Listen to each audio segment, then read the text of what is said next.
It's time for an inside look at what's cooking on the San Diego Padres hot stove as the team gets ready for the 2025 season. Swing and a miss. Padres win. Sam Levitt breaks down the Padres offseason moves and provides an in-depth look at everything you need to know before the Padres take the field for spring training. Swinging a high fly ball. Deep left center. This one way back and gone. Plus the latest headlines from around Major League Baseball and analysis of what's happening around the big leagues. Breaking news out of baseball. Welcome to Inside San Diego Baseball with the Padres Radio Network's pre- and post-game host, Sam Levitt.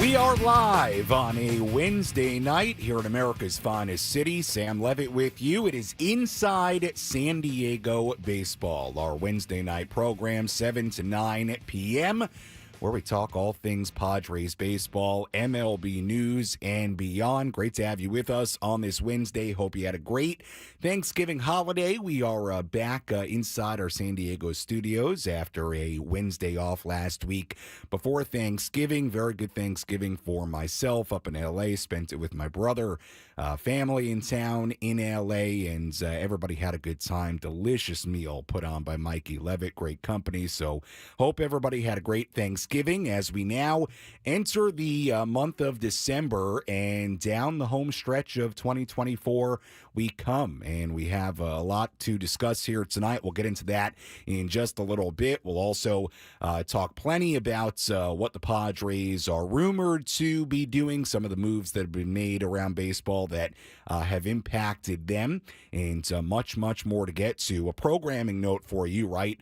At the top of the show here, next week we will have our Inside San Diego Baseball program from 7 to 9 p.m., but on Tuesday night, so not Wednesday night. And the reason being, we are a little under a week away from the winter meetings in Dallas, Texas. I will be at the winter meetings for 97.3 The Fan. You'll hear me on the shows throughout Monday, Tuesday, and Wednesday, but I am traveling home back to San Diego on Wednesday night next week. So we will have Inside San Diego Baseball 7 to 9 p.m. Tuesday live from the winter meetings in Dallas, and that'll be a good time, and hopefully a lot of news and notes and interviews to get to on Tuesday night from Dallas. So we'll do that next week as we edge our way towards the winter meetings. Very exciting time of year, and hopefully a very active next week for the Padres. We have Frank Marchese, as always, on these Inside San Diego Baseball programs on the quote-unquote other side of the glass. Frank, good to have you with me once again. How are you? How was your Thanksgiving? Doing good. Thanksgiving was fine, as I mentioned, with gravy. For somebody who couldn't eat much, it didn't go too bad. All right. Very, very good. Well, I'm curious, what did you do food-wise on Thanksgiving? Garlic mashed potatoes and 2 little corners of turkey. All right. Like 2 little tiny half a bite, I guess. Okay. All right. So you got a little in there. About a week or so before I should have, but, you know. Okay.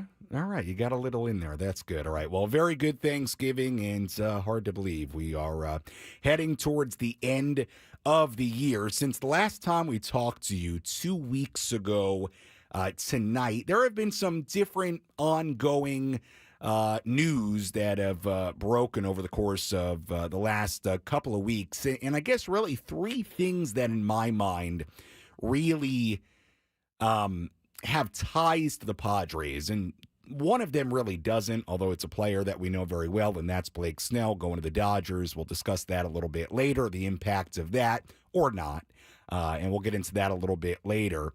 The second thing that's happened in the last couple of weeks is that there have been a couple of free agent pitchers that you would assume the Padres would maybe be in that tier of pitchers, potentially. Frankie Montas going to the Mets on a 2-year deal, upwards of $30 million, and then Matthew Boyd going to the Cubs on a 2-year, $29 million deal. And again, these moves didn't have much effect on the Padres, but again, couple of guys maybe in that second tier, even third tier of available free agent starting pitchers that, you would think maybe the Padres ultimately would have interest in. So just interesting to note the numbers that those guys got, the 2 years and around $30 million. So interesting to note there. But the piece of news that I think really has the biggest impact on the Padres right now is actually the Kyle Higashioka signing going to the Texas Rangers. $12.5 million deal for 2 seasons, a mutual option for 2027. He'll make nearly $6 million next year, almost $7 million in 2026. Now, when you hear those numbers, to me, it seems very, very reasonable for Kyle Higashioka. And remember, he won't start every game with Texas. He'll likely, at the very least, split time with Jonah Heim, maybe even be a quote-unquote backup to Jonah Heim. But I'm sure for that money, especially, that he will play for the Rangers. Consider that it was reasonable, the price, but also consider that he turns 35 in April, was coming off a career year. Certainly a fair question as to whether he can repeat that kind of season, but he is also 35.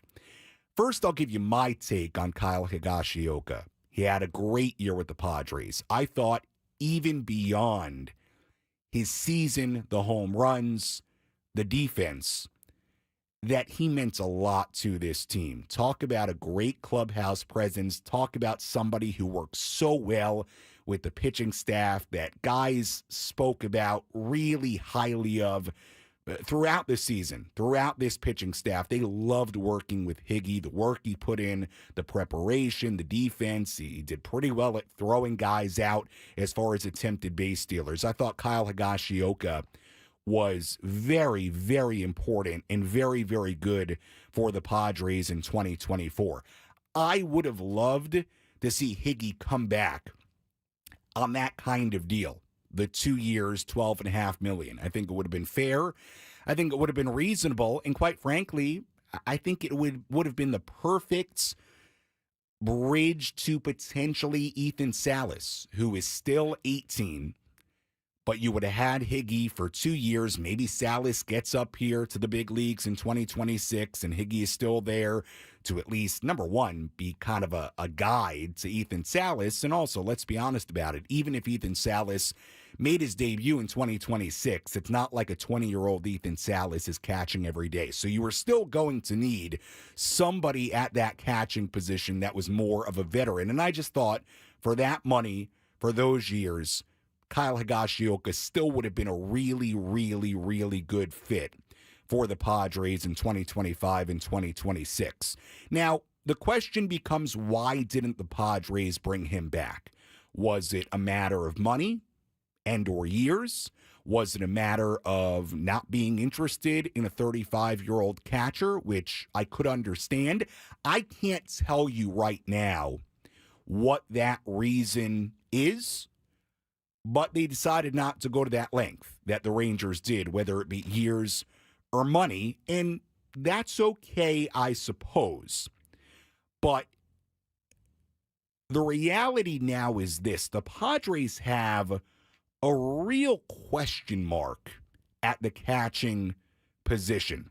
Because when you look at the overall options for catcher in 2025, and you cannot tell me, for as great as Ethan Salas could be, you cannot tell me, as I adjust my camera here, you cannot tell me that Ethan Salas is necessarily going to be on this team at any point in 2025. Now, I could be very wrong on that. I wouldn't have thought that Jackson Merrill, and they're very different situations, but I wouldn't have thought Jackson Merrill was going to be on the opening day roster for the Padres in 2024. But for a guy in Ethan Salas that spent all of this past minor league season, all of it, at High A Fort Wayne, and offensively spent a good portion of it struggling, I don't see a scenario where that's responsible to have Ethan Salas, at least in the first half of the year. I mean, if he goes and he rips up High A, rips up Double A, maybe something crazy happens towards the end of the year. The point being is, I can't operate in a world where Ethan Salas is your catcher really at any point in 2025. So, what do the options become for the Padres? And to me, there's really sort of three options. The first is that you dip into the other parts of the free agent class beyond Kyle Higashioka. The issue with that is that the free agent class, if we're just being honest about it, at that position is not particularly great. Here are some of the names. Here are the names in that free agent class that had a positive WAR in 2024. 30-year-old Danny Jansen, 32-year-old Gary Sanchez, 30-year-old Carson Kelly, 36-year-old Yasmani Grandal, 34-year-old Elias Diaz, and 35-year-old James McCann. Those are the names in the free agent class that had a positive WAR at the position in 2024. None of those names are going to knock your socks off. Now, the good news about those names is they aren't going to cost a whole lot. I don't think any of those guys are getting even what Higgy got, because Higgy got what he got, let's be clear, for a 35-year-old catcher because of what he did in 2024. So the good news is that it'll come on the cheap. You can get a major league professional catcher on the cheap. So that's option one. Option two is sort of option two, but this guy may play into the catching position for the Padres in 2025 one way or another. And that's, of course, Luis Campusano. The question with Campy becomes, what can the Padres realistically expect from Luis Campusano in 2025? A player that ended the year at AAA El Paso last year. There's always going to be that hope for Campy. And by the way, Campy's playing in the Dominican League right now. I watched a little bit of his game last night. There's always going to be the hope for Campy that he can realize the potential the Padres and talent evaluators had for him a number of years ago. And quite frankly, the promise that I thought Luis Campusano showed in 2023. I was very surprised that Campusano, especially offensively, had as tough of a season at the plate as he did in 2024, because I felt like in 2023, he ended the year with a really good approach at the plate. He ended the year showing power. He ended the year hitting for average. He did a lot of good things. People forget that towards the end of 2023. And in 2024, offensively, defensively, it was not great for Luis Campusano, and not great to the point that the Padres sent him down to AAA El Paso. They ended up having Elias Diaz essentially take his spot as the backup once Kyle Higashioka took over that starting role as the season moved along. But the point is, on Luis Campusano, whether he's your starter, which is not totally out the window, or he's one of your catchers, and it's 2025. Guys don't play, catchers don't play 150 games anymore. It's just not how it works.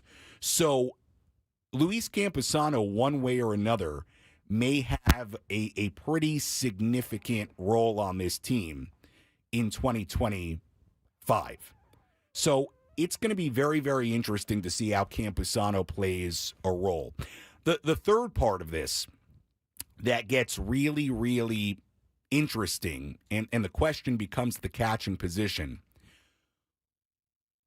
is the guy that the Padres play the majority of the time at catcher in 2025, is that somebody who's on another team right now? And the reason this is sort of the confusing third option is because I don't know what that trade is. You have to tell me who they're trading for and how they're getting that player, how they're getting somebody, or at least not even starting catcher, but a catcher on another roster. Is there a move AJ Preller can make where he acquires a catcher for some package of prospects or a prospect for another team? Is there a catcher he can acquire in a deal that also includes, maybe it's a bigger deal, somebody that's on this major league roster right now? We've discussed it before, the idea that the Padres, based on potential budget luxury tax issues, depending on what that final number is, They may have to get very creative. We've mentioned the name Dylan Cease. We've mentioned the name Robert Suarez. Is it that kind of trade where you get a catcher back? Could you get somebody back? And the other part of it is a guy we mentioned, and that's Ethan Salas. Are you going to go get a young catcher from somebody's system, from somebody's, even on somebody's roster, with Ethan Salas waiting in the wings, somebody that I believe the Padres think is going to be their starting catcher? I don't think in 2025, but maybe 2026. We'll see. Certainly beyond that. Depends on the development of Ethan Salas, but clearly there's a thinking that Ethan's going to be here at some point, so you wouldn't be running to get another young catcher. You already have one in Luis Camposano to quote-unquote block the path for Ethan Salas. But the whole conversation around this comes back to, this is a real question, and it's not the only question the Padres have. We know left field, key question. We know that DH, potentially first base spot, key question. Final two spots in the rotation, especially if they can't get Roki Sasaki, key question. But don't overlook, just because it's become a lighter offensive position over the years, don't overlook how important the catcher on a team is. I am telling you that Kyle Higashioka was very, very important to the 2024 Padres, and how they fill that void will be a big deal. Whether it's a free agent, whether it's Luis Camposano, whether it's a mix of both, whether it's via a trade. This is, when you put the list of needs the Padres have, again, you'll hear people talk about left field a lot, about DH, first base, however they want to split the playing time with Rise and Cronenworth in the right side of the infield. You'll hear about the back end of the rotation a lot, all rightfully so. But this is now really interesting, because if the Padres weren't going to bring Kyle Higashioka back on that deal, then I have a question as to what the answer is in 2025, and you have the aspect of Ethan Salas waiting in the wings. So it's a pretty important part of this offseason. We haven't heard very many rumblings from the Padres at all. Maybe we get the answer by the end of the winter meetings. But the point of this opening segment is to lay out the options at the position and also really hammer down that this is important. It's an important spot. What you get offensively, yeah. What you get defensively, really important.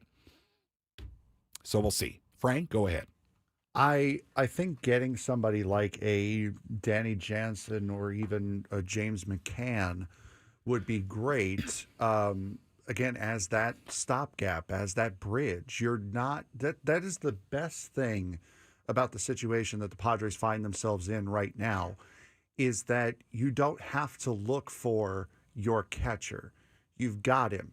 You just have to wait for him to come up. You just need somebody to fill that gap right until he's ready. So you don't need to blow large amounts of money on a catcher for the future. You've already got him. I think if you want to point out a silver lining about the free agent catching market, even though the names are not going to blow you away, it goes back to what I said early on. It's going to come cheap. Danny Jansen, I'll use him as an example. Okay, in that list of ranked by WAR free agent catchers, Danny Jansen led that list at 2.5 in 2024. He spent time with the Blue Jays and the Red Sox. Here were his offensive stats, though, in 2024 between those two teams. In 278 at-bats, he hit 205, a 658 OPS, 9 home runs, 24 RBIs. Danny Jansen is already 29. You tell me, what's Danny Jansen getting in free agency? It's not going to be a ton. I don't know what the number is, but would I be shocked if you could get Danny Jansen here on a 1-year, $3 million, $4 million deal? I think that sounds about right. So the good news is that you're going to be able to go get a pretty cheap free agent catcher, and that may be what they end up doing. If I had to predict something, I'd say that's what happens. One of their signings has to be a veteran cheap free agent catcher, and you probably pair him with Luis Campusano. And hopefully, fingers crossed, Campy can take steps forward. We'll take your phone calls throughout the program, 833-288-0973, 833-288-0973. The phone number to call if you want to get involved. We can talk anything you want Padres related. We will have the great Scott Miller, New York Times contributor, longtime Major League Baseball writer, join us around 7:35. Much, much more to do. It's Inside San Diego Baseball on a Wednesday night here in America's finest city on 97.3 The Fan.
$7:24 on 97.3 The Fan. Sam Levitt with you on this Wednesday night. It is Inside San Diego Baseball, our once-a-week program, taking you up until 9 p.m., talking all things Padres baseball, off-season news, MLB news. Again, we will be with you on Tuesday night next week, 7 to 9 p.m., live from the MLB winter meetings in Dallas. We will have the great Scott Miller join us around 7:35.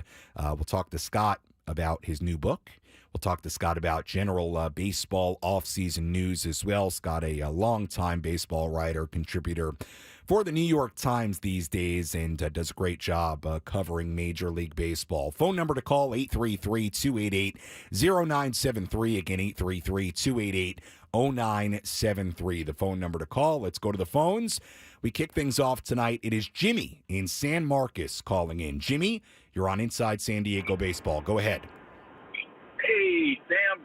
How you doing, sir?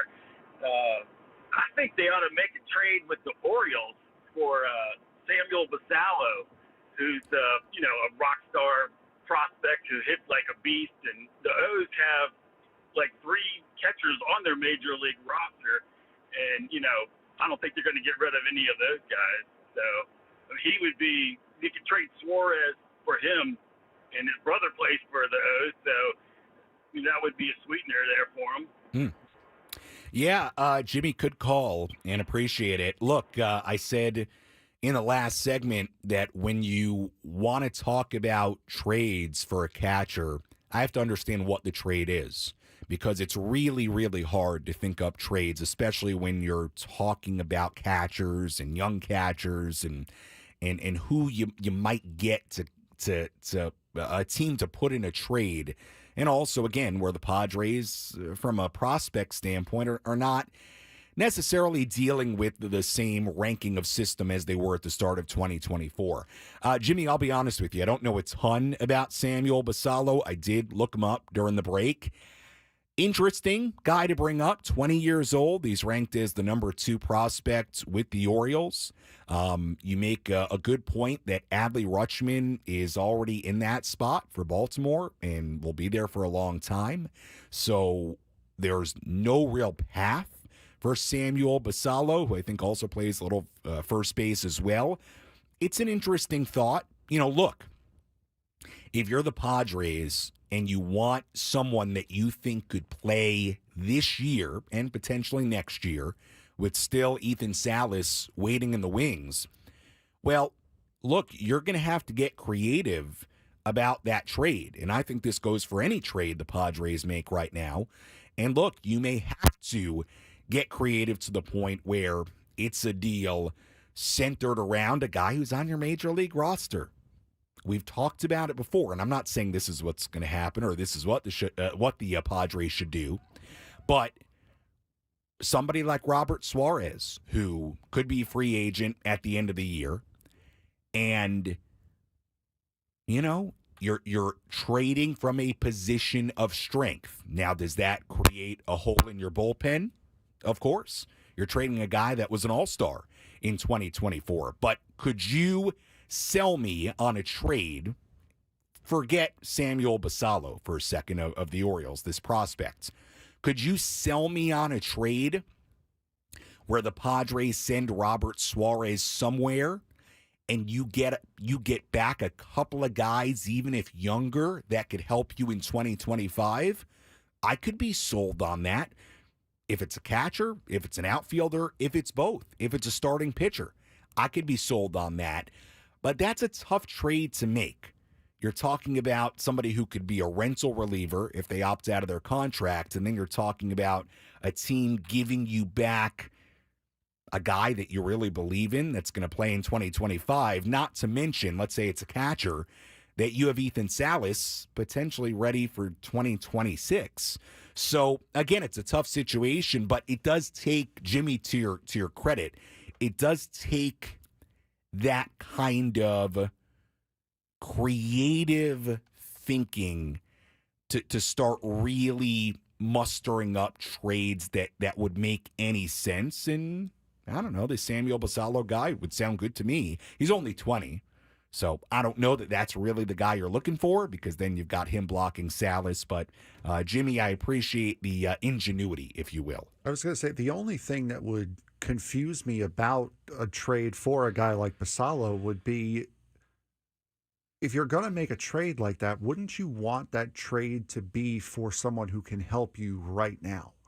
If Basallo's not major league ready, there's, as good as he may be, it's not really a point to making that specific trade. I don't mind the idea, but if he can't help you this year, you're already waiting on someone. Now you're waiting on 2 people. Yeah, I agree with you. I don't see them, again, if I had to make a prediction right now, I think one of these free agent catchers ends up with the Padres, because I just don't think it's going to cost very much.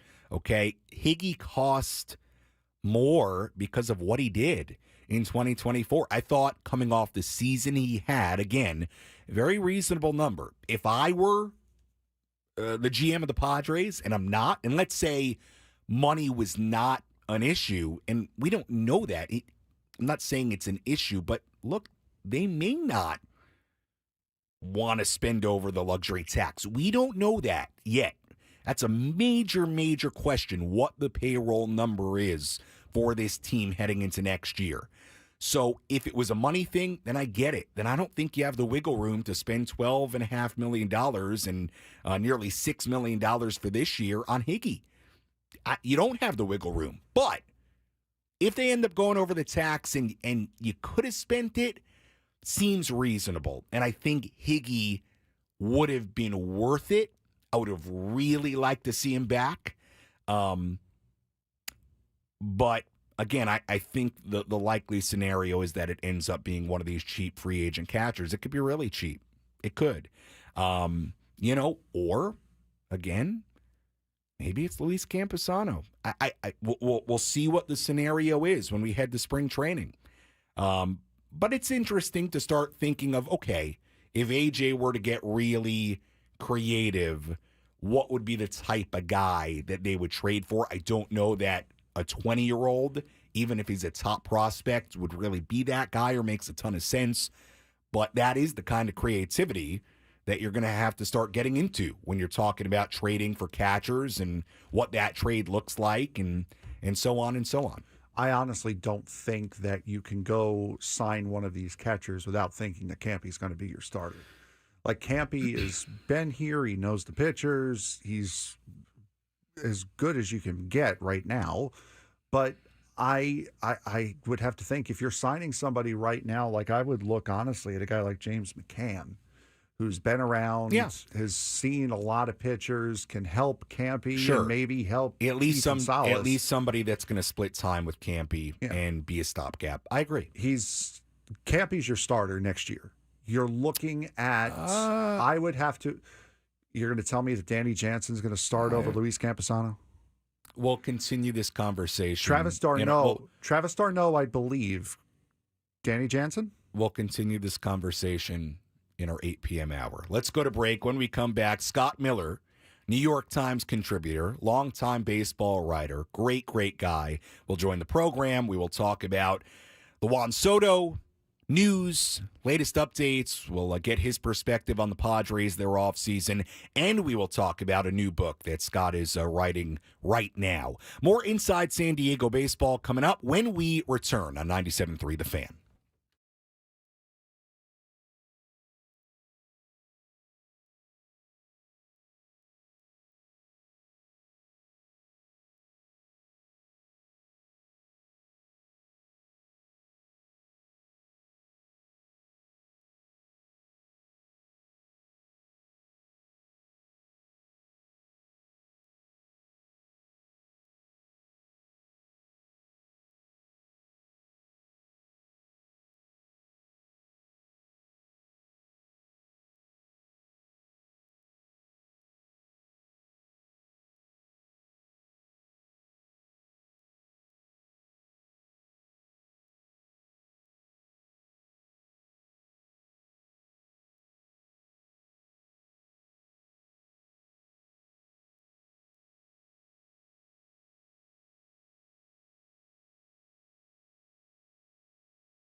7:36 on 97.3 The Fan on this Wednesday night. Sam Levitt with you inside San Diego baseball, taking you up until 9 p.m. Our once-a-week show, talking all things Padres news, MLB offseason news. And right now we're very happy to welcome in Scott Miller, New York Times contributor, longtime Major League Baseball writer, a guy that I love to see at Petco Park throughout the season, does a fantastic job covering Major League Baseball and has for a very long time. Scott, appreciate the time on this Wednesday night. How are you?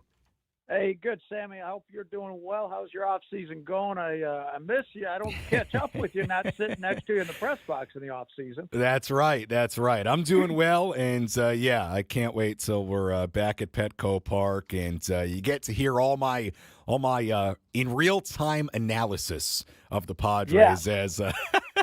That's what I enjoy.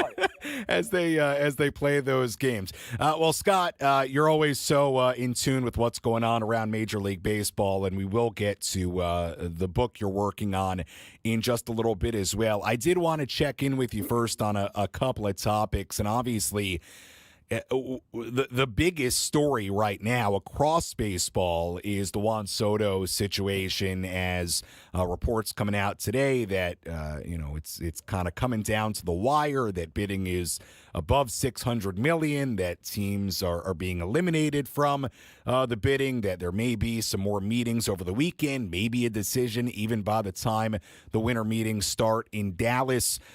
Your take, Scott, on Juan Soto, this situation, where he may sign. I mean, you spent time around him in the Padres clubhouse in 2022 and 2023. Your take on this whole situation with Juan Soto and where he might sign? Yeah, I mean, it's a total Scott Boras circus, isn't it? With every team and their brother being mentioned. I mean, several weeks ago, John Heyman of the New York Post mentioned Tampa Bay was even kicking the tires. Now, are you kidding me? Tampa Bay? I mean, it's going to be $600 million or so for. And I should also say, John Heyman's a very good friend of mine. He and I used to work together at CBSSports.com. I love John Heyman. I don't mean to, bag on him or anything, because he's very, very good. But it's just an example of what this is silly season now with the free agent rumors. I mean, what I'm waiting for is to hear that the report that Juan Soto is on an airplane to Toronto, right? Yeah, it is a weird time of year, and I'll tell you, when I start seeing not just the $600 million, but I think it was Jeff Passan today who said maybe it's a $700 million number. I mean, the numbers are just insane. But, I think everybody acknowledges there's an owner in Steve Cohen who can certainly go to that level if he needs to. All right, Juan Soto, let's talk about the Padres next. Hang on just a sec. Yeah, go ahead. If I may. Yes, if I may. I never please. answered your question where I think he's going to go. Yes, please. I don't know. As you mentioned, the Mets and Steve Cohen. Cohen's got a ton of money. I wouldn't be surprised if he re-signs with the Yankees. Yeah. There are a few other teams out there. What I'm going to do, if you don't mind, I'm going to go the opposite of your question. I don't know where he's going to end up, but I can tell you where I think he won't, and that is the Los Angeles Dodgers. I think you can discount those. They're being lumped in with all these teams, and yeah, they have the money, no doubt.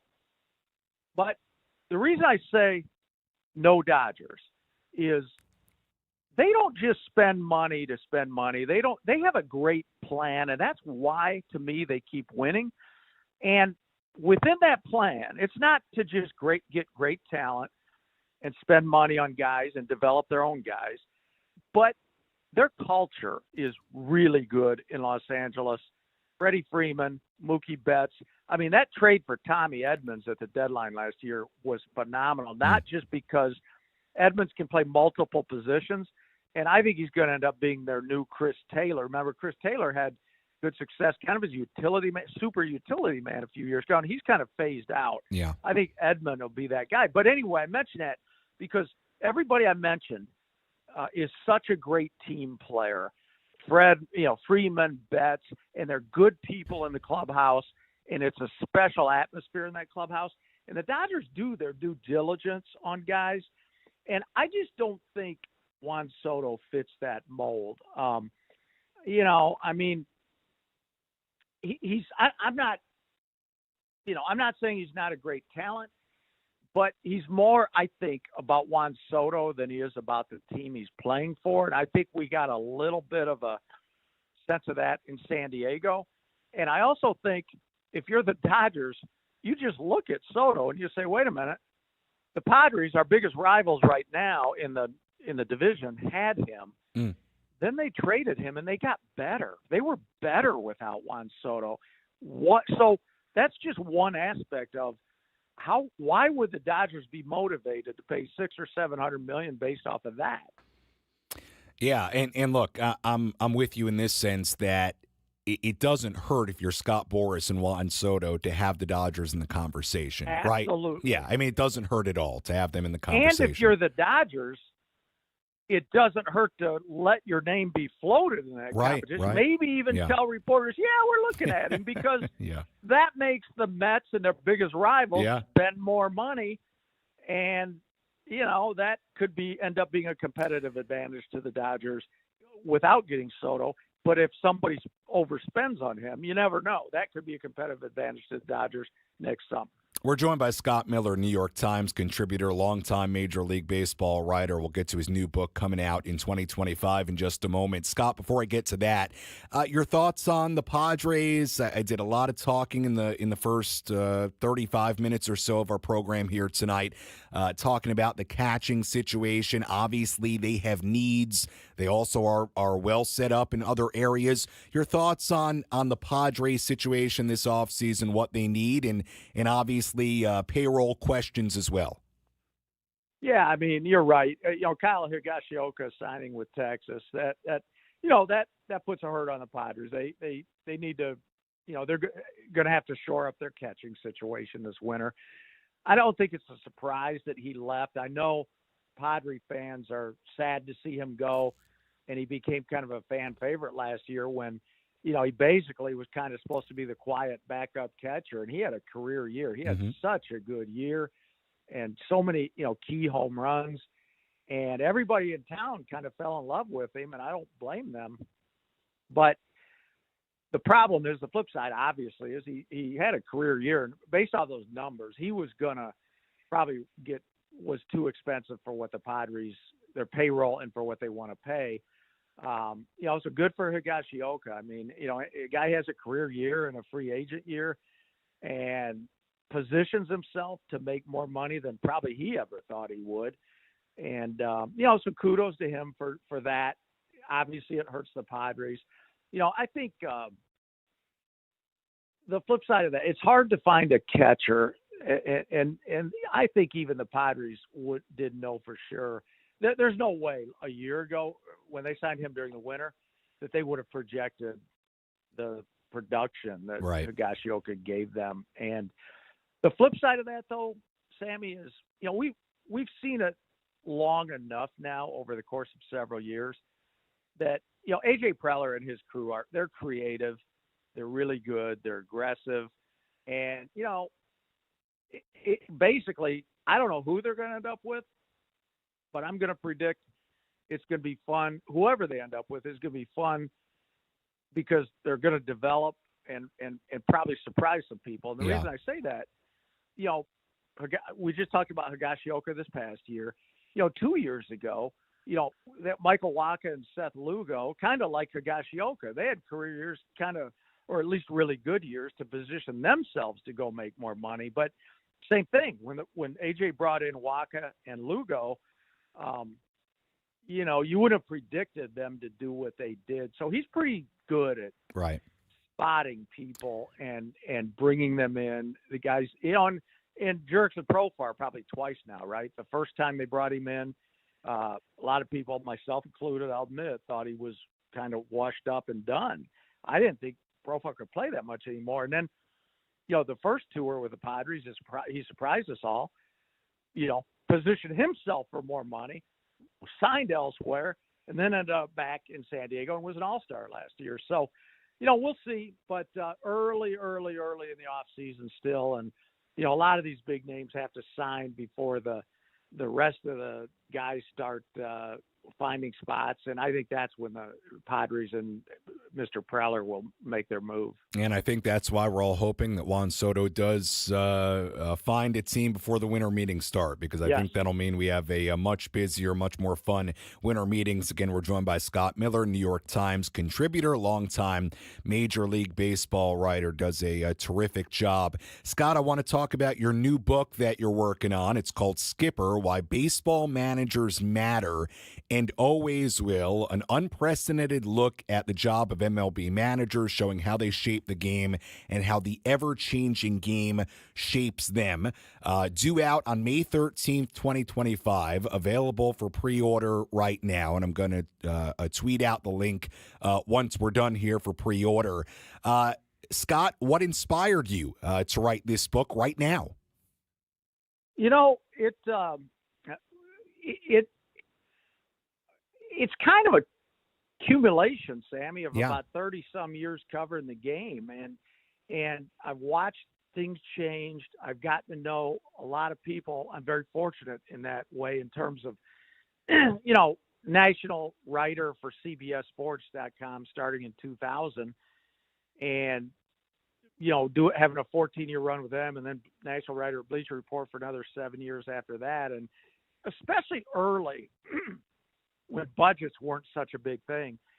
There was a time during spring training in about 2001, 2, 3, 4, 5, where, boy, I'm glad I was younger then. I don't know if I could do it now, but I made it every spring. I would go to all 30 camps, spend at least one day in every team's camp, in certain teams 2 or 3 days. And I say that because over all these years, I've developed relationships, which played into your question, why write the book and why now? I after I co-wrote 90% Mental with Bob Tewksbury, my agent and I were kind of kicking around the next thing, and he had some ideas I wasn't thrilled with. I had a couple ideas. He was like, I don't know about that. And so anyway, finally, managers have always interested me. It's the whole leadership role, that kind of thing. And especially today, to answer your question, why now? Because so many people think certain teams, the manager doesn't even write the lineup, the baseball operations people run that team. And yet, the manager, even for teams where fans don't think they wrote the lineup, every night after the game, they stand up, they answer questions. They don't bring the baseball operations staff downstairs to answer questions on why pitch hit that guy in the 6th inning or why bring this pitcher in the 8th inning.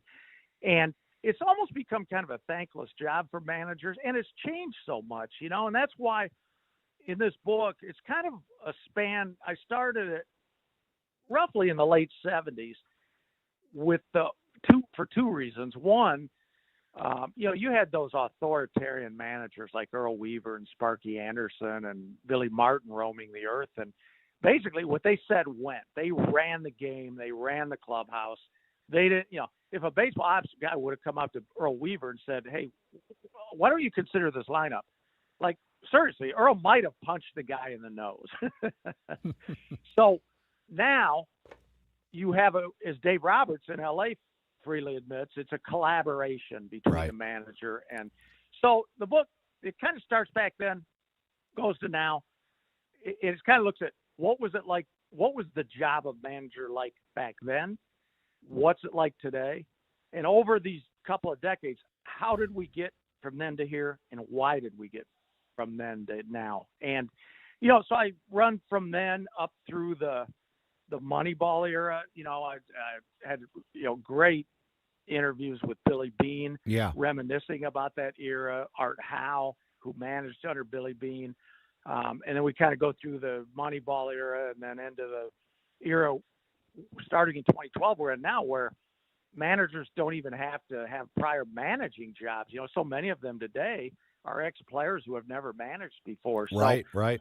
Yeah. So within that too, the other key point of starting with the Earl Weaver era is, late 70s are when the computer was first invented and first started to become, even though it was very rudimentary, it first started to become a thing, first for rich people, and then obviously became more and more accessible. And so during that time, from 77 to now, obviously the growth of the computer has changed not only baseball, but all of our lives. So it was kind of interesting getting into that as well. And, comparing and contrasting this, I have some things in there like, the great Jack Morris game 7 of the 1991 World Series where Tom Kelly let him pitch all 10 innings and he beat John Smoltz. I talked to Tom Kelly. I talked to Jack Morris, talked to some Twins about that night. And then I also talked it's almost to me the opposite of that game. The modern Kevin Cash pulling Blake Snell in game 6 against the Dodgers in the 2020 World Series. I talked to Blake Snell, talked to Kevin Cash, and anyway, it covers a big wide range, as you can tell. I enjoyed writing it. I've interviewed probably 200 some people. It's the interview started probably 2.5 years ago, so it's been about a 2.5 year project, and I'm really happy we're finally getting to the point where the book's getting near production, and as you said, out next May 13. All right, Scott, very good stuff. So you talked to Blake Snell about that moment. Ironically, he was asked about it at his press conference the other day. That moment in the World Series with Kevin Cash. And I didn't see that. What did he say? I don't want to misquote him, but it was something along the lines of he doesn't think about that moment as much as everybody else does. Yeah, it was something along those lines. That's roughly what he told me. I will be, spoiler alert, of Tom Kelly, Jack Morris, Kent Herbeck, a couple others, Kevin Cash, Blake Snell. Snell on that subject was probably, in my book at least, was, the weakest interview. I mean, he's a really nice guy. I don't mean that in a negative way. It's just, he's kind of doesn't like talking about it. And he gave me similar answers, said, hey, the other thing is Kevin Cash was my manager at the time. I really like Kevin Cash. Right. His decision, he kind of said, it's all about Kevin Cash, basically. All right, Scott, very good stuff. Again, the name of the book, Skipper, Why Baseball Managers Matter and Always Will. Very much looking forward to reading it. Coming out in May of 2025. I'm going to tweet out the link in a moment here. Scott, appreciate the time as always. Have a great rest of the offseason, and I very much look forward to seeing you at the ballpark in 2025, my friend.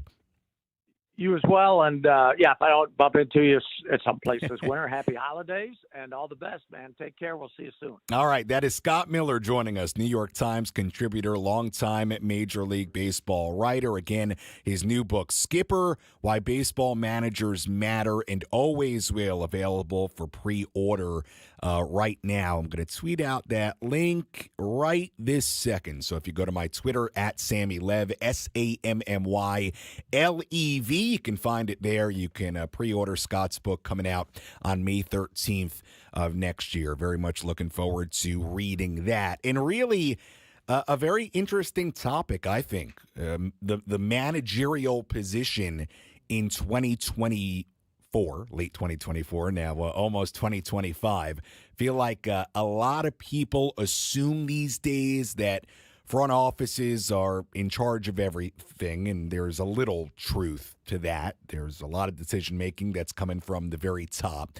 But whether a manager is making out the lineup or not, I think one thing is still for certain, and that is the managing of a clubhouse and managing of personalities is not only still a very important part of what a manager does, but it's a skill set. It's a skill in and of itself, and some guys can do it really well, and some guys struggle with it, and that's why they don't keep their jobs. So, interesting topic, and look forward to reading that. Should be interesting. Can't manage a personality with a Google spreadsheet. You have to be able to talk to people. You have to be able to handle people. And some guys are a lot better at that than others. And look, we always talk about vibes, right? Vibes above replacement. Look, it's a real thing. It's not the most important thing. The talent, the way you play is the most important thing. But the vibes, the clubhouse culture, how that gets managed, it's all part of the equation that goes into a winning team. Padres had a very good clubhouse in 2024. That was a part of the 93 wins. When we return, Much more to talk about. Padres related, Major League related, and beyond inside San Diego baseball. Hour number 2 coming up next on 97.3 The Fan.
It's time for an inside look at what's cooking on the San Diego Padres hot stove as the team gets ready for the 2025 season. Swing and a miss. Padres win. Sam Levitt breaks down the Padres offseason moves and provides an in-depth look at everything you need to know before the Padres take the field for spring training. Swinging a high fly ball.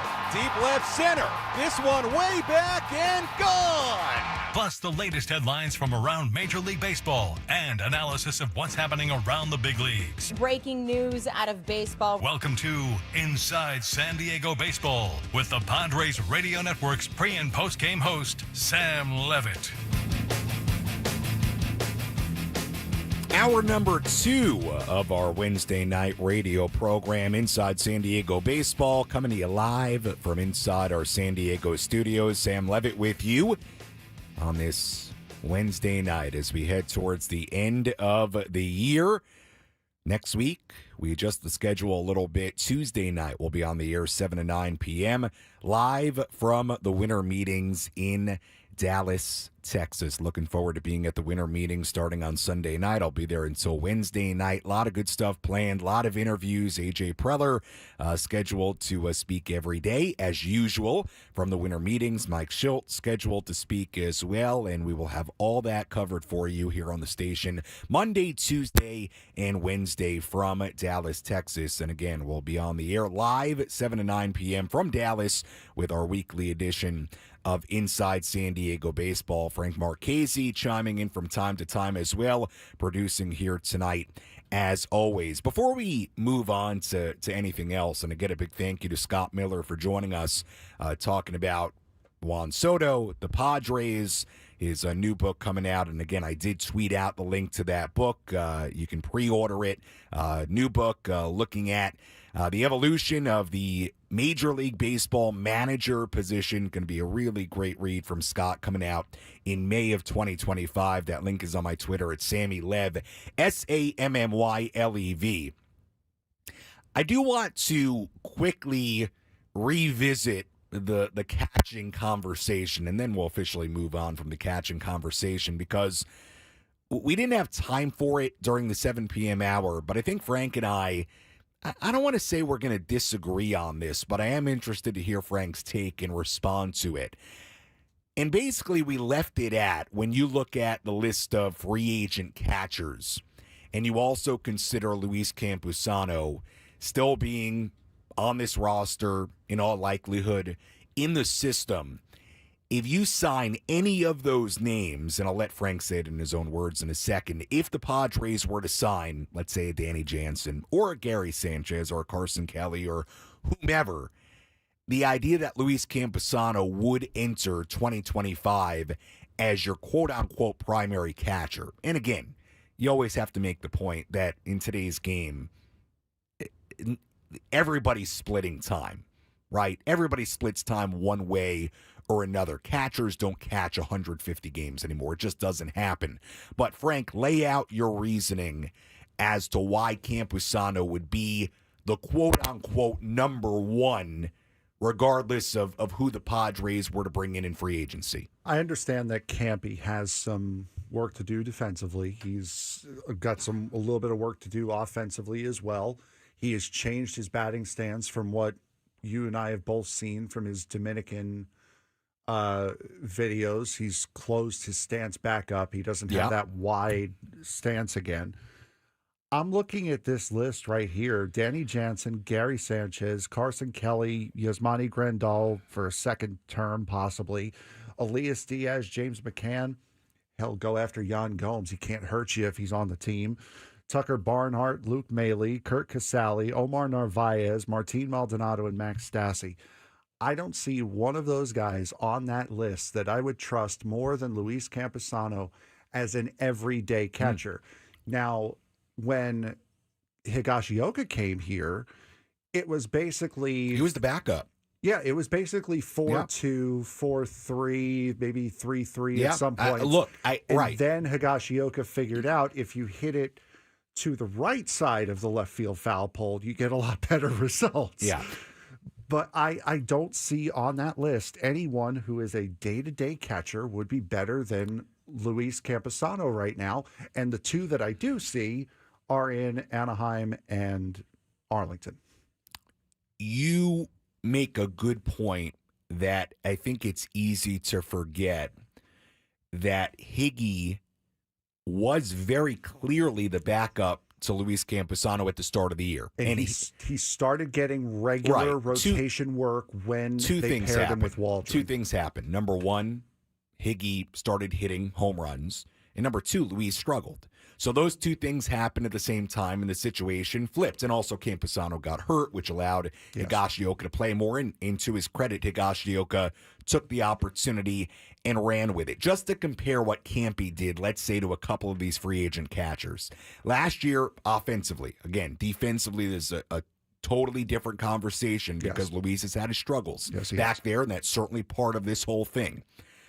But Luis Campusano hit 227, 8 home runs, 40 RBIs in a little under 300 at bats. He's never really been a home run hitter, though. So that's right. But again, Danny Jansen, 278 at bats, 9 home runs, 24 RBIs, hit 205. He's a light hitting catcher. We get it. Gary Sanchez, kind of know what he is. He's not going to hit for a very high average. He hit 220, 11 home runs. He's going to hit home runs, always has.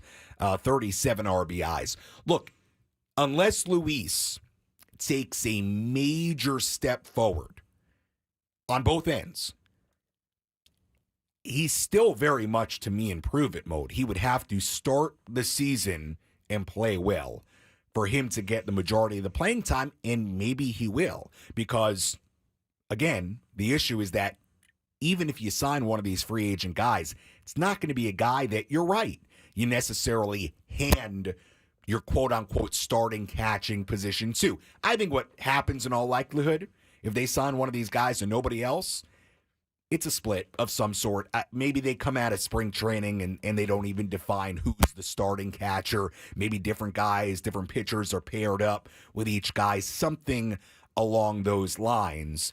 But this is still true.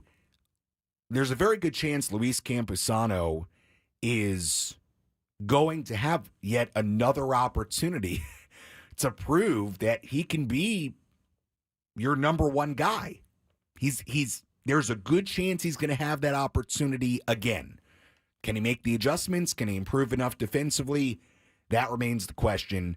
Look, obviously there are other guys in the system. Brett Sullivan, who's had cups of coffee. Brandon Valenzuela, who's playing at AA, AAA now, doesn't hit a lot, is good defensively. We'll see. Again, goes back to the opening segment. It is a question, and I think a pretty big one for this team on what that's going to look like. I don't think we know the answer. We don't. So I would say you're 100% right. I think that Campy starts the year as the starter, but you're right. He is going to have to prove that he can hold it. Yeah. You mentioned why Higgy got the start. He also started to get the regular playing time when he became the personal catcher for Waldron. So that also helped him out quite a bit as far as getting everyday time, getting into a rhythm. I just don't see a way that any of those guys are going to come in and immediately be the starter over Campusano. That's fair. Yeah. He would have to be. He's the de facto number one right now, but end of May, early June, is that going to be the case? Yeah. Who knows? That's fair. We'll see. Phone calls, if you want to chime in, 833-288-0973, 833-288-0973. The phone number to call. I want to save looking at the outfield prospects. I have some left field stuff to discuss for our next segment. Let's give just the latest. You know what? We have a phone call here. We'll get to him in a second. But just the latest on Juan Soto. Again, we talked about it with Scott Miller, starting to eliminate teams, potentially coming to a decision before the winter meetings begin. That would be great. I think it would really mean a lot for the meetings. I think we've seen when there's a big looming free agent over the winter meetings, it slows everything down. I mean, really slows it down. So from a Padres standpoint, from a personal standpoint, I'm hoping this gets figured out by Sunday and we head into the winter meetings with now really things going on with Juan Soto selecting a team. Let's go to the phones, 833-288-0973. We go to Chula Vista. It's John calling in. John, you're on 97.3 The Fan. Go ahead. How you doing, Sammy? Hey. I just wanted to chime in on the old catcher stuff there. And then, basically, I think the Padres, you got Campy, you're going to keep him. I think just ultimately what they need to find, they don't need to find a hitter catcher. They just need to have a good defensive catcher, and then that'd be fine. I don't think they need, you got the other bats on the team, so he could just, it doesn't need to be a home run hitter. Yeah, that would be nice, but but you're not going to have that now. So I think the way Preller is working it, as far as what I'm understanding, is that Padres don't pay a lot of money for catchers, and it's the way it's going to be. So, so that's all I wanted to chime in on that. I mean, I think there's really nobody out there that you're going to get that is going to be, right now, that unless you're going to pay big money, I don't even know if there's even big money catchers out there. There's right not. Now. So, yeah, John, appreciate the phone call. Good call. All right, buddy. Yeah, appreciate the call. Look, in all likelihood, unless Luis Camposano takes a major offensive step forward, it's going to be a lighter hitting position. Now, Campy could change that. He's in all likelihood going to get another opportunity to at least play some.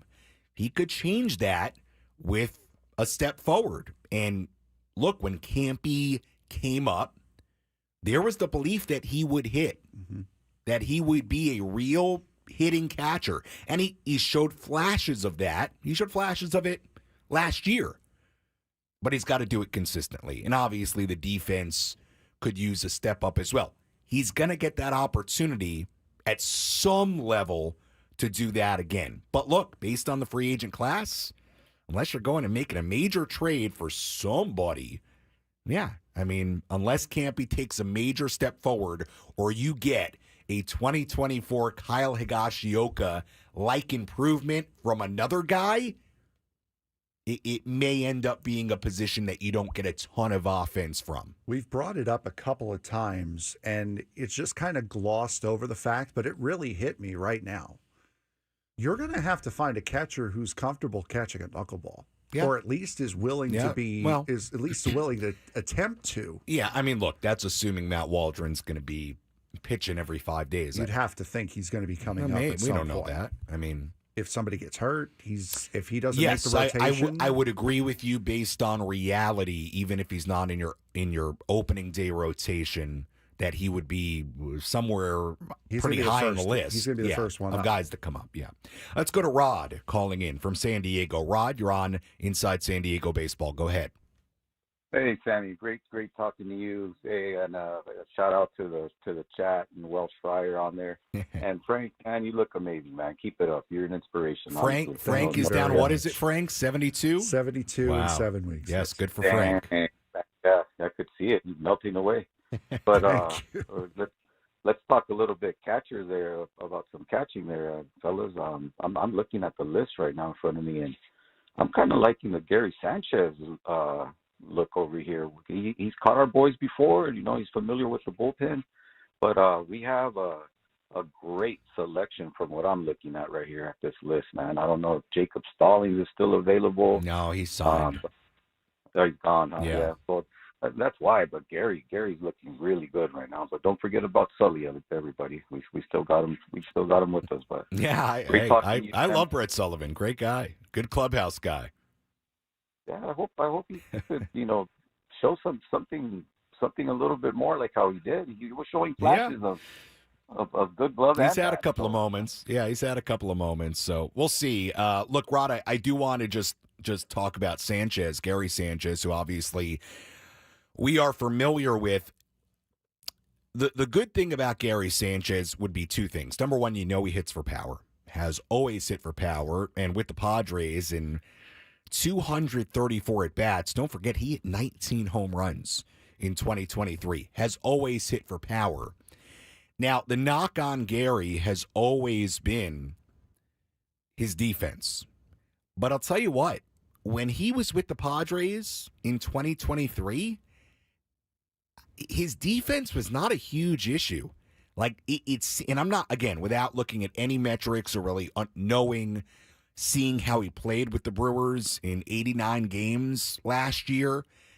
I don't know how he was defensively, but as long as he can be, let's say, average defensively, he's going to hit home runs. And you would take that. I think you would absolutely take that. So we'll see. Gary Sanchez certainly an interesting option at the position for the Padres. All right, let's step. Yeah, go ahead. Seeing in the chat here, Trevor Hedrick brought up Trevino from the Yankees after Austin Wells is pretty much solidified. Yeah. The Yankees Would starting have to be a job. trade, but yeah. Hey, could be somebody.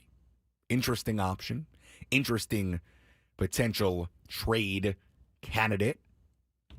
We'll come back. We will take more of your phone calls, 833-288-0973. We'll quickly go over just a couple of minor moves the Padres have made in the last couple of weeks. And in our final segment, we will talk about the golden at bat, the topic that has taken baseball fans by storm. And I think I have a hot take for you on the golden at bat. It's not going to be vomit-inducing. I promise, or maybe you will think it is. We'll see. More Inside San Diego Baseball after this.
$8:20 on 97.3 The Fan. Sam Levitt with you inside our San Diego studios on this Wednesday night. Frank Marchese alongside, producing, chiming in from time to time here tonight. We continue to talk all things Padres baseball, MLB news, and beyond. As always, if you miss any portion of our program, you can go back and listen on demand via the Odyssey app, via the various podcasting platforms that exist out there. Go to the Inside San Diego Baseball feed or type in Inside San Diego Baseball with Sam Levitt. Should pop right up, and that's the way to listen to any portion of our once-a-week program here on 97.3 The Fan on demand. Couple of score updates for you. Number 24, San Diego State leading Fresno State 16-15 at the 6-minute mark in the first half in Fresno right now. So the Aztecs trying to get a win to open up Mountain West Conference play in that one. Other scores in the AHL. The San Jose Barracuda. Are they just the Barracuda, Frank, or the Barracudas? No, they're just the Barracuda. Why are they just the Barracuda? They only found one in San Jose. Okay. The San Jose Barracuda lead the San Diego Gulls 1-0. And that is your local score update. Frank loves the local score update here on Inside San Diego Baseball. Good job, Frank. Got to pay attention to everything going on here in the city, especially with the MLS coming here. There's a lot going on, and we got to promote all of it. I'm with you. MLS Cup, by the way, this weekend, LA Galaxy versus the New York Red Bulls. Red Bulls finally get a chance to get their first MLS so Cup. So you root for the Red Bulls? Yes. Not NYFC? No. Not, what is that? That's NYCFC? Yes, New York City FC. They actually, New York City FC just broke ground on their new stadium, which is going to be right across the street from Citi Field. They did that today. They broke ground this morning. All right. Well, no breaking ground for SDFC's new stadium over at Snapdragon. You're going to be pretty into SDFC. Are you going to be pretty into SDFC? I do. Yeah, I do want to be. The only problem with it is I tend to work the games on the weekends, and they play on the weekends, do the MLS. Only the weekends? For the most part, it'll be weekends. All right. Well, that's Frank Marchese for you. Sport fanatic, NASCAR fanatic. Loves his sports and his video games. Anyway, couple of minor league deals the Padres have made since the last time we had an edition of Inside San Diego Baseball. And look, before I get into them, two thoughts on it. Number one, with the Padres having an open outfield spot right now, your guess is as good as mine for who's going to be that starting left fielder in 2025. But number two, the reality with these names is that they likely will be at Major League Spring Training to start. They'll likely play a lot in the Cactus League, and in all likelihood, they're not going to be the Padres starting left fielder one way or another. Maybe a guy makes the roster, but let me remind you of the names Cal Mitchell, Oscar Mercado, guys that we talked about a lot this past spring training that were at AAA El Paso all year and never made the big league roster. So we tend to make in spring training a little bit of a bigger deal out of these guys than ultimately what their impact ends up being. But again, with an open outfield spot, you never know. Move number one, Padres signing outfielder Oscar Gonzalez to a minor league deal. Now, out of the two guys they signed, I'm going to bring in a third here in a second. Gonzalez is actually pretty interesting, and here's why. 27 years old. 2022 had a really nice year to open up his major league career with the Guardians. 11 home runs in 91 games. You may remember him as the guy who hit that walk-off series-clinching home run to win a 0-0 game in the bottom of the 15th inning against the Rays in the wild card round. That was a big home run. That was a very memorable postseason home run. But after 2022, he had a tough 2023 with Cleveland. 54 games, he hit 214, had a WRC plus of 48. It's not very good. He's not a great defender. Then he gets claimed off waivers by the Yankees, ends up spending all of last year at AAA. But an interesting guy because he's had some success, certainly looked promising in 2022, and is a guy that in spring training, I think you'll want to keep your eye on, Oscar Gonzalez. So he's interesting. Padres also signing Jonathan Perlaza. Likely will also get an invitation to spring training, minor league deal. Perlaza played with the Hanwha Eagles in the KBO in 2024, hit 275 with 24 home runs, former Cubs prospect. So again, a guy that I'm sure we'll hear about in spring training, certainly will get a lot of playing time, I'm sure, in the Cactus League.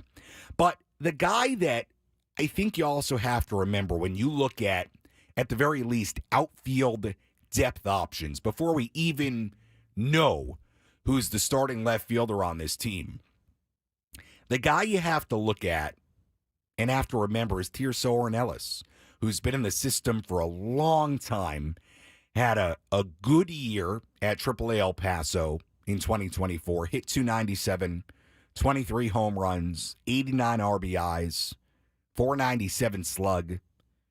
Has been in the system a long time, and albeit those numbers at AAA El Paso in the PCL, everything offensively is a little elevated there, to say the least.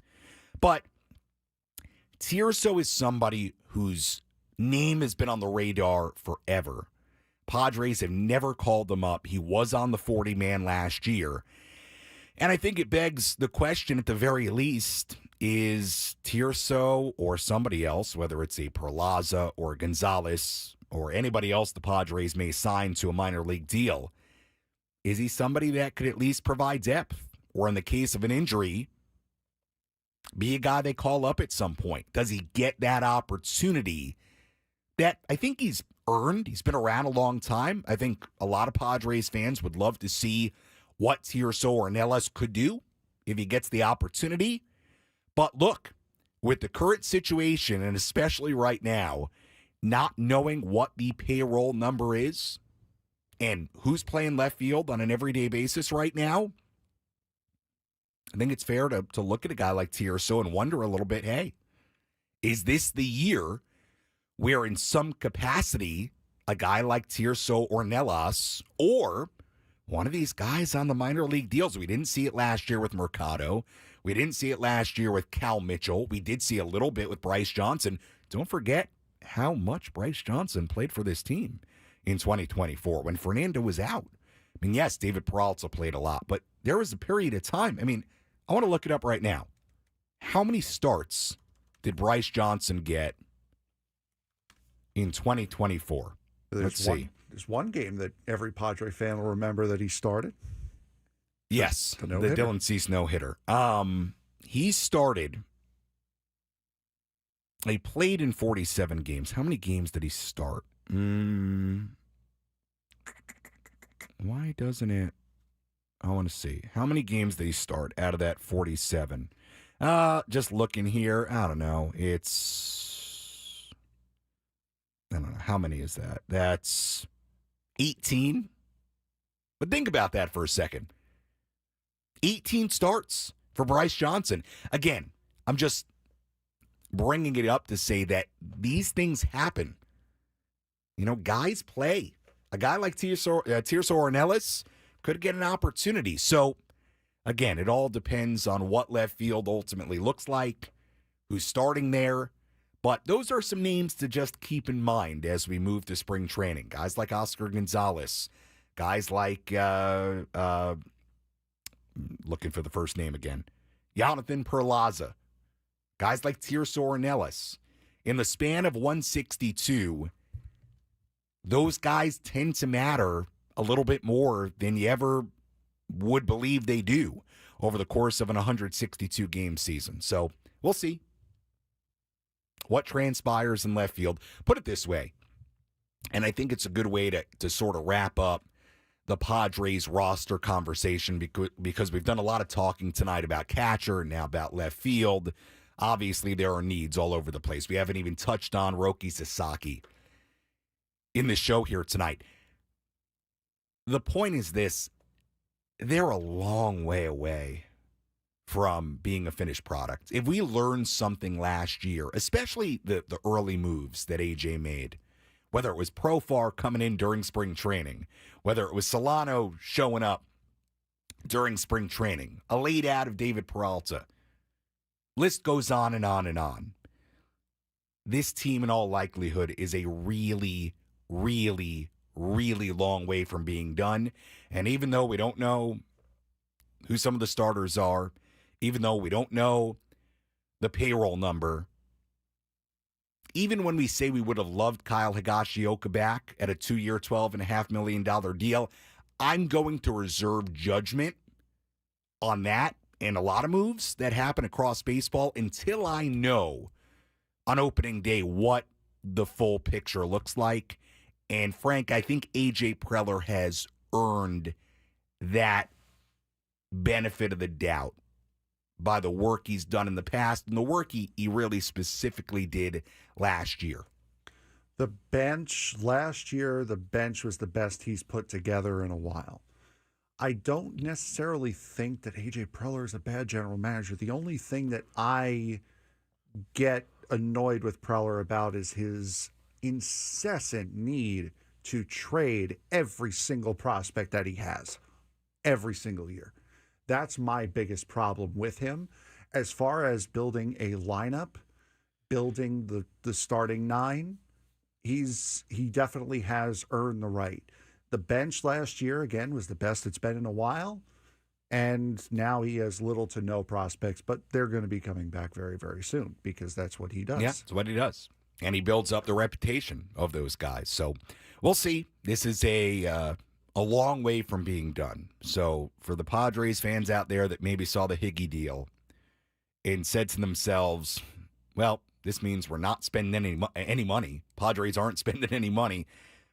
I don't know that to be the case, and I think you got to see the full picture of what this is. And not even when pitchers and catchers report, because we've learned, especially with AJ, over the course of spring training, things happen. Moves get made.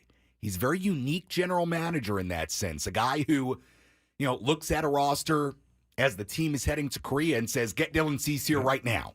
You just don't know. Well, step aside. When we come back, we'll talk about the Golden at Bat. Frank and I have a feeling, are going to go at it towards the end of the show. Golden at Bat talk coming up after this. Chris.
8:37 on 97.3 The Fan on this Wednesday night, taking you up until 9 p.m. Sam Levitt with you inside San Diego baseball, alongside Frank Marchese on the producing side tonight, chiming in from time to time. And Frank certainly will chime in during this upcoming conversation as we don't really break any news here. It's been a hot topic on the station and across Major League Baseball, Twitter, over the last 48, 72 hours, certainly this week. And that is something that,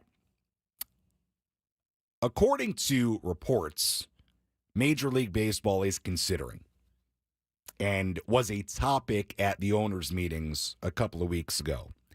And that is the quote-unquote golden at-bat. Now, before we get to a clip here, because I think it's worth playing, and we discuss it, Frank and I, what is the golden at-bat? Well, we don't actually know how exactly the rule would work.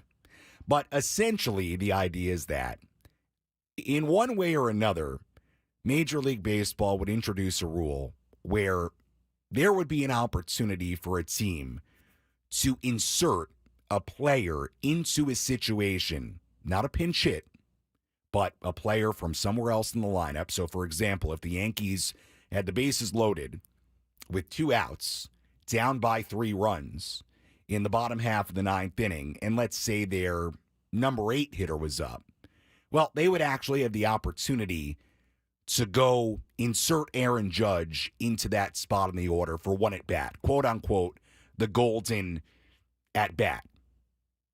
We'll talk about that in a second, give our opinions. But first, this was a clip from the Dan Levitard show with Stu Gatz, and it's worth playing because obviously it's something Rob Manfred is talking about, owners are talking about. I think this clip is from 2015, I think it was. I would assume that's when... This is being replayed on the show from today, right? But yes, the original clip is from 2015. Right. Now, I would assume they were on ESPN then, probably? Yes, they were on ESPN. It's really worth playing because it really is something now, knowing what we know. Here was the clip from the Dan Levitard show with Stu Gatz. Commissioner, if I may, let me present you with a radical change. Oh, no. If I may. Okay. No. All right. Oh, for the love of I like God. to call it, Commissioner, I like to call it the magic at bat. Okay? Now just hear me out for a second, okay? No. Commissioner, when you go to an NBA game, okay, you are guaranteed you're going to see LeBron James or Dwayne Wade or Kevin Durant or Westbrook if Don't they're not waste injured. this man's time. You He's guarantee- an important man who's so important that he's got people on the line with phlegm problems that are listening in on his conversation. But I think the commissioner will agree with me on this one. You're guaranteed to see those guys play 35, 40 minutes, which is basically like 90, 95% of the entire game. Let's get to it. In baseball, when I go to a Marlins game, I'm only going to see 4 at-bats at Stanton. So I want to implement what I like to call the magic at-bat, where each manager at any time during the game for the love of God, can go with, because, Commissioner, I'm not going to see a pitcher hit. I'm not going to see a shortstop hit. I'm going to see Stanton hit. So 4 to 5 magic at-bats for each manager, where he can put Stanton in whenever he wants. And Speed it up! And there's smoke, and the kids love magic, You're Commissioner. wasting this man's time. What do you think? I'm with your friend. You're wasting my time. Yes. I think that's a crazy idea. But you would agree, more time the stars are on the field, the better for baseball. Really? You're going to continue to argue this? You're really going to continue to argue Let this? me give you a really serious answer about a suggestion like that. We are very open to the idea of making changes to the game. We see pace of game as one example of it. We see instant replay from last year as another example of it.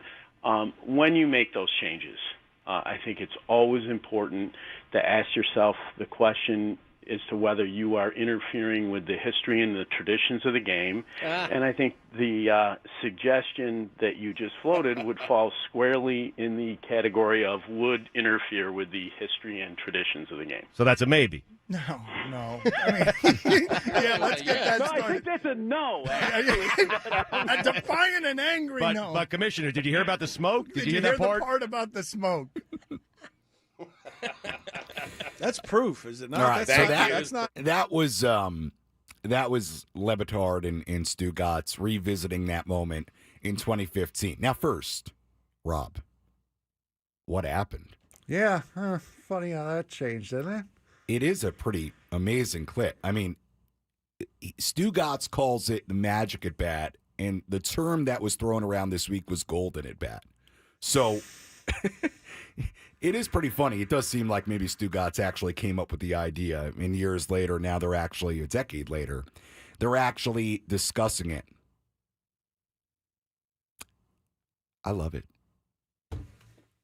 I love it. Now, do I have any idea how you would grapple with really two things? Number one, the point that Rob Manfred made in that audio, the stats and the records. I have no idea how you grapple with that. Baseball is a game entrenched in stats, in history, in records. How you would grapple with that, I don't know. And that bothers me. Disrupting one of the tenets of the game, the batting order, also bothers me.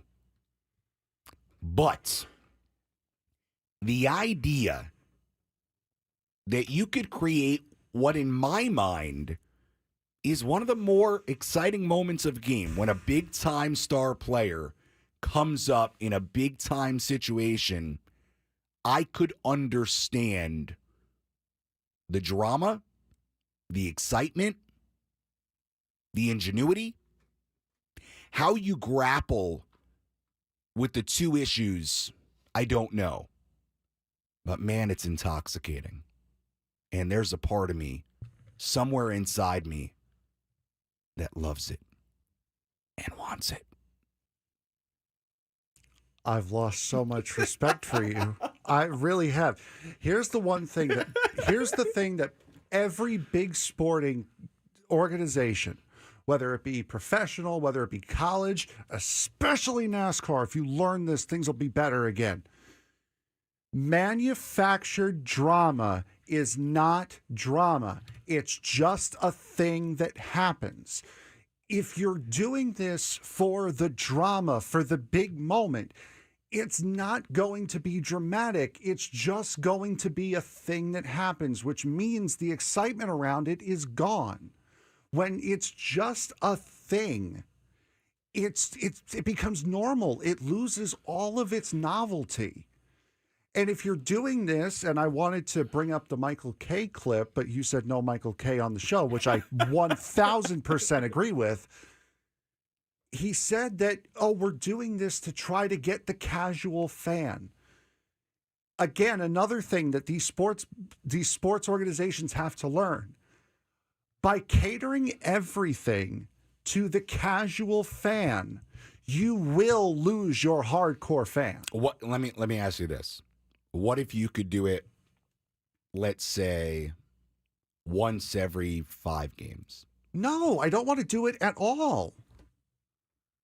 You are changing the lineup mid-game for a spectacular moment, which is not going to be spectacular because it's just going to be a thing. But how do you know that the diehard fan would actually hate it?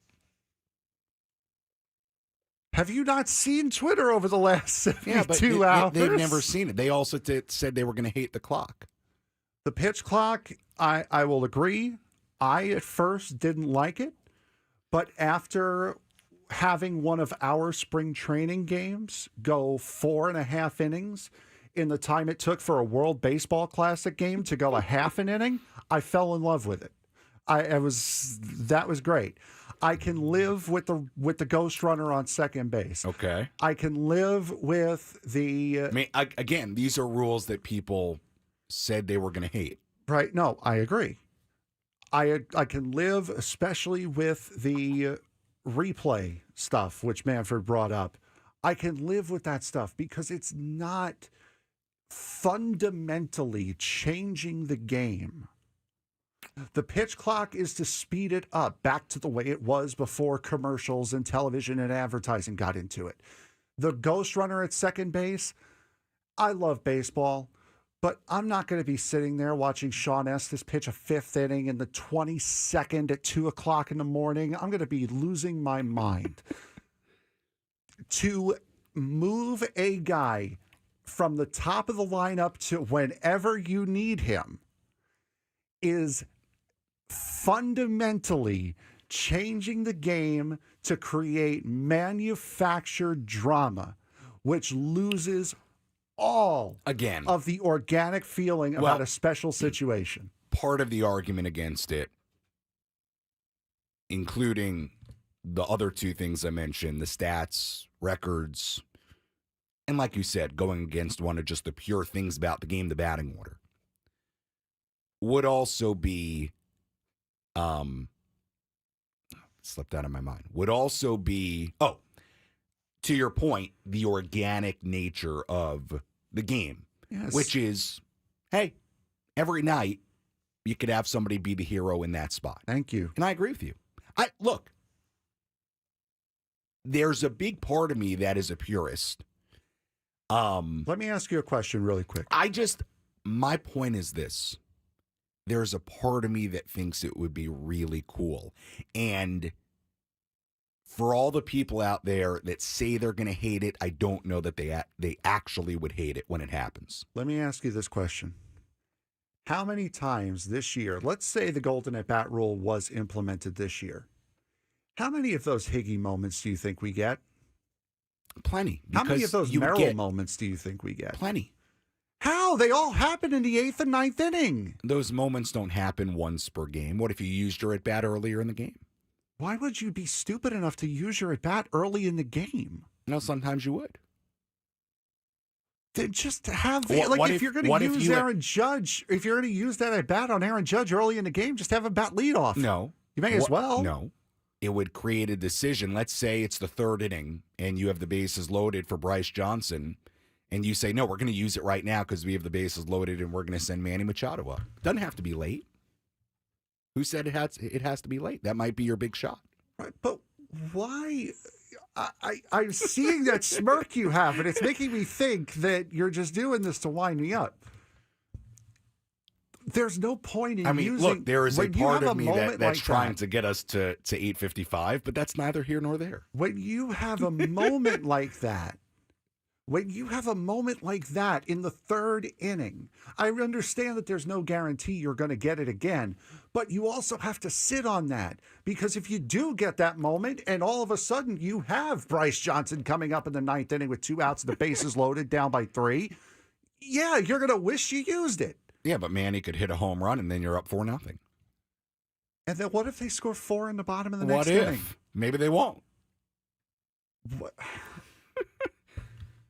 I don't want to be in this studio with you right now. Let me read a couple of YouTube comments here. Prolific the Great, I think, sums it up well. Prolific the Great first says, if you want the Golden Bat Rule, go see the Banana Savannah. The Savannah Bananas, he means. The Savannah Bananas. I don't think they're coming to Petco Park this year, do they? I don't think so. They're going to a lot of parks. I don't think San Diego's one of them. Well, I would see the Savannah Bananas. My guy Jackson Olsen, social media superstar. I would see them. Friend of mine. Humble brag. God. Prolific the Great also says, if MLB inserts this rule, I'll stop watching 100%. As I said, this is where I don't believe you, Prolific the Great, or any of you out there who say that. I don't think you'll stop watching. This is why I say, if you cater to the fan who is only going to go to one game a year because he got tickets from work and he thought his family would enjoy being at the game, he doesn't even care. That was my life situation a couple times going to Citi Field. My dad doesn't care about baseball, but he got us tickets because me and my mom enjoy it. If you go after trying to sink your teeth into that guy, you're going to lose diehards because they're going to feel like they're not being heard. They're going to feel like the game is changing in a way that is not what they fell in love with. So they are going to stop watching. This is the biggest problem that NASCAR has faced over the last 10 to 15 years. They've run away from their diehards, trying to chase as much money and as much casual viewers as they possibly can. And they've lost most of their diehards. Explain that to me, because I know nothing about NASCAR. What did they do? Their playoff system, The right. top 10. We've talked about this off air before. Yes, the top 10, and this goes back to the point of if you manufacture entertainment, if you manufacture drama, it's not exciting because it's just a thing that happens. NASCAR's playoff system is the top 16 drivers get into the playoffs, which is the last 10 races. If you win a race, you're automatically locked in. After 3 races, the field gets cut to 12. Then it's 8 after the next 3. And then after the last 3, it is the championship 4, which is 1 race. Yes. And whoever finishes the highest of those 4 drivers wins the championship. That's just a thing that happens. I understand what you're trying to do, which is make it to where that no races are meaningless. Make it to where the championship is always decided right at the very end. Yeah. But by doing that, you've alienated what it's been. Yes, which is consistency over the course of a season. Again. And also, it's manufactured drama. Again, I'm not sitting here saying that I am all in, on board, 100%. I understand the purists and most baseball fans will hate it. I understand it's something you don't want to do to the numbers. I understand it messes up one of the basic tenets of the game, the batting order. I understand it takes away from a lot of the organic nature of the game. What I am saying... You know who would be the best manager for this? Who? Mickey Callaway. Because he couldn't get a batting order right when he was managing with the Mets. So he's already on top of this. What I'm saying is, I don't hate it. And a part of me kind of loves it. We do need to make a correction. The Savannah Bananas do play at Petco Park in 2025, September 5th and 6th. So for the Banana Ball fans out there, you can see the Savannah Bananas. I was about to be very offended, but the Mets are here at the end of July. So, what's that have to do with it? It was a joke, the Mets clown show circus. Oh, that was good, Frank. Yes, Savannah Bananas are in San Diego September 5th and 6th. So that's exciting. I want to go to that. Look at the schedule. Who do the Padres play that day? You might be on a road. Colorado. They're in Colorado. So yeah, no game times. Either go watch the Savannah Bananas or go watch the House of Horrors. What day of the week is that? Friday, Saturday, Sunday. It's Friday, Saturday, or Saturday could be a day game. In Colorado, possibly. Could be a night game. Possibly. Day or night is possible. I'm pretty sure morning and midnight probably are the only two that aren't possible. I would love to see the Bananas. They played in Peoria early in spring training. I didn't go. That's your fault. I was busy. I'm sure you were. Speaking of Peoria, we are about 2 months away. Which means from my arrival. Which means we've only got about 5-ish more shows to do before people will get plenty of me spring training? Starting in spring training. I've already had enough of you. All right. Again, show next week on Tuesday from the winter meetings in Dallas, 7 to 9 p.m. Tuesday night, 7 to 9 p.m. We will talk to you then from the winter meetings. Hopefully, we'll have a lot to discuss, a lot of news, a lot of moves. We need A.J. Preller to get busy. Ben and Woods, we'll talk to you 6 a.m. tomorrow. We'll talk to you 7 p.m. from Dallas on Tuesday night. Thanks for listening to Inside San Diego Baseball on 97.3 The Fan.